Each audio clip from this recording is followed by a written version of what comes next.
this is Jim Duffy of Refining Fire Chiles, www.superhotchiles.com. What you're looking at here is my compost mulch that I use in my growing pots. A lot of you all see the bags of ocean forest or other planter mixes and you go, oh, you use that in your pots? No, I only use that for the baby nursery plants. This is what I grow in, a compost mulch. Okay? This one is a mixture of mushroom compost, sand, and pine bark. And you can see it's kind of rough and grainy. And that's what I want because it'll drain well. Now, you can get this sometimes in local areas by where you live, and sometimes you can't. I happen to get mine from Shepherd's Mulch. They're out of Rocky Face, Georgia, which is pretty much Dalton, Georgia, right on the Tennessee border with Chattanooga, Tennessee.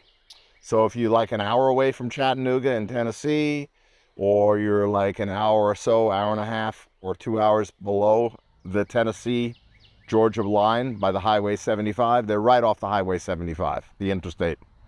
You can get this, load up your truck and get some. Now, if you want to have it delivered and you're outside of the delivery area like I am, and I'm kind of like the limit they'll deliver to. I'm just south of Rome, Georgia, so I'm about an hour and a half away. They charge me $200. If you're close to them, less than an hour in their delivery area, they may not even charge you, or it'll be a very small fee. But for me, it was $200. I got 20 yards dumped here. I've already paid a couple guys to help me top off my pots and clean up my grow area. I was going to have my employees help with that, but they're really busy packaging seeds and shipping orders, and they've got family obligations. And we had so much rain here in the last few months. It like every 2 or 3 days it rained. So it was really rough. So I just hired a couple guys that do my landscaping work and stuff and just said, hey, you want to make some money? And they came here today on Sunday and they've topped up my pots, which I'll show you in a moment. The reason why I like a compost mulch in my pots, for one, it drains well. For number two, I don't dump my pots out every year. I dump my pots out like once every 3 to 4 years. Because this stuff is kind of grainy and it has to break down. So when it breaks down more into like a soil, then the pots won't drain, then the peppers don't like that, and then they don't grow.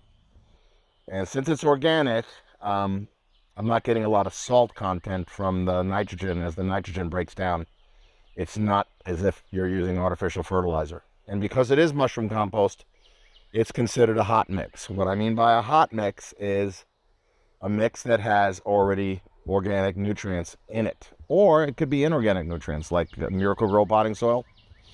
So since it's a hot mix, I do not really have to do much of feeding once I transplant my babies.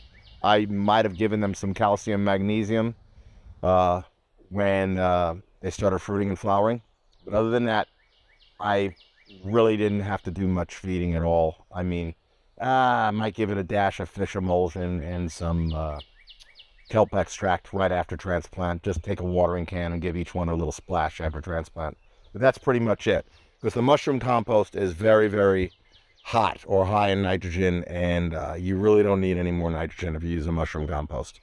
But it's good to use a mushroom compost mix. Like I said, this has sand mixed in and pine bark nuggets, and that stuff helps it to drain well.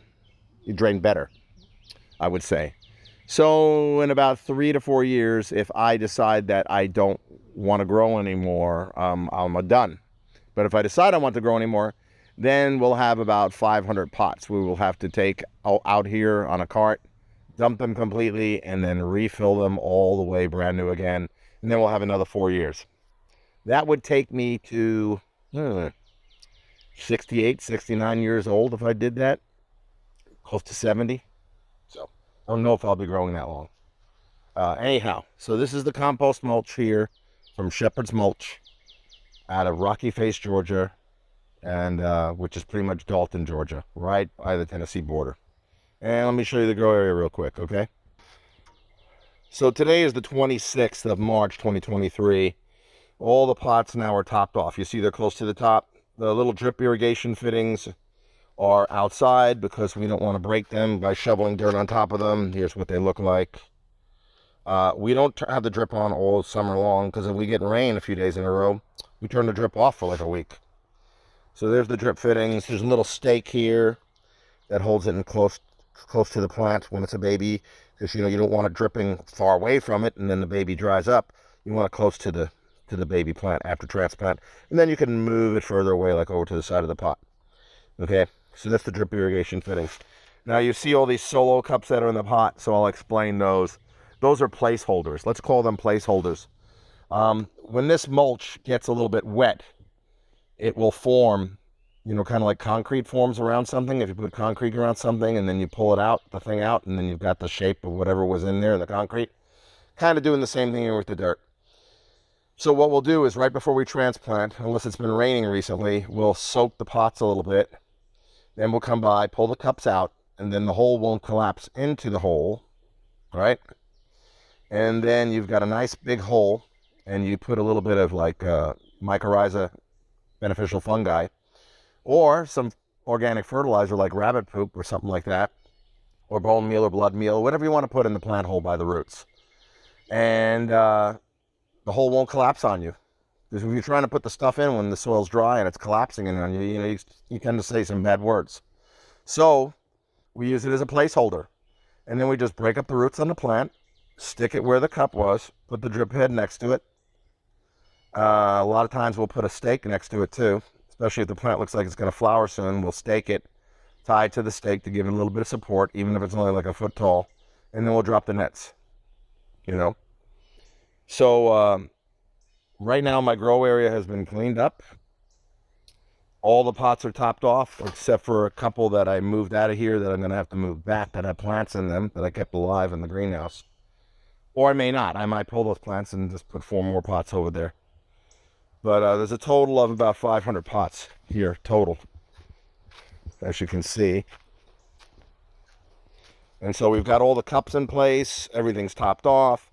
All the leaves and twigs and everything from the winter that fell down is pretty much swept up. And so that's what we've got here. So really, if I had my plants ready and they were like 6-8 inches tall right now, it's not forecasted to get below 45 in the evenings for the next few weeks. And after that, it's going to be in the 60s at night. We're already approaching the 70s and 80s some days now. So it looks like, unless we get some freak weather, if I had plants ready to go, and I do not, they're small seedlings right now, I would transplant them into these pots. I could do it today. I could start today transplanting and get a jump on the growing season. But we had a late frost of the 20 and 20 something degrees only a week ago. So if I would have put something out then, it would have been dead. So right now the baby seedlings are in the half of them anyway. I have to plant seeds for the other half, the faster growing ones like the annuums, over the next few days and get them in the incubator or the germination chamber, whatever you want to call it, that I have in my garage. But we will move plants into the greenhouse. We'll feed them and get them bigger, transplant them into small soil pots, and then probably in about 3 weeks, we will plant them. The thing is, the grow area is done.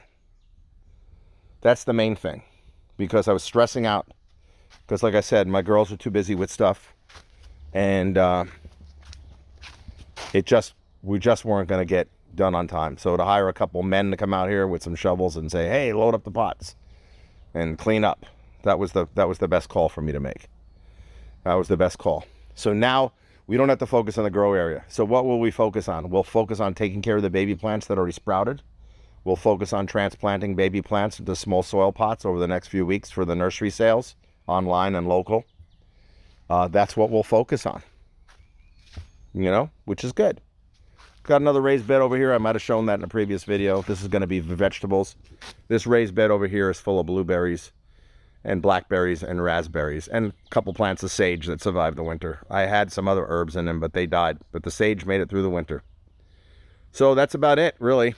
Just want to show you guys what's going on. I'll try to put in the description Shepherd's Mulch and where they're located or their phone number when the video goes up on YouTube. You're going to see a lot more of my videos on YouTube and not really Facebook Live, because on Facebook Live, they just kind of like disappear. But on YouTube, they'll always be there, and people can go back and reference the stuff that I'm teaching about. Because I'm going to try to teach as I go around. This isn't just to show off my grow. This isn't just for marketing. It's so I tell you what I'm doing and everything I'm doing. And if you want to try to duplicate what I'm doing or follow what I'm doing or learn from what I'm doing, then, you know, hope it blesses you. All right, you all take care. This is Jim Duffy, Refining Fire Chiles, www.superhotchiles.com. Bye-bye.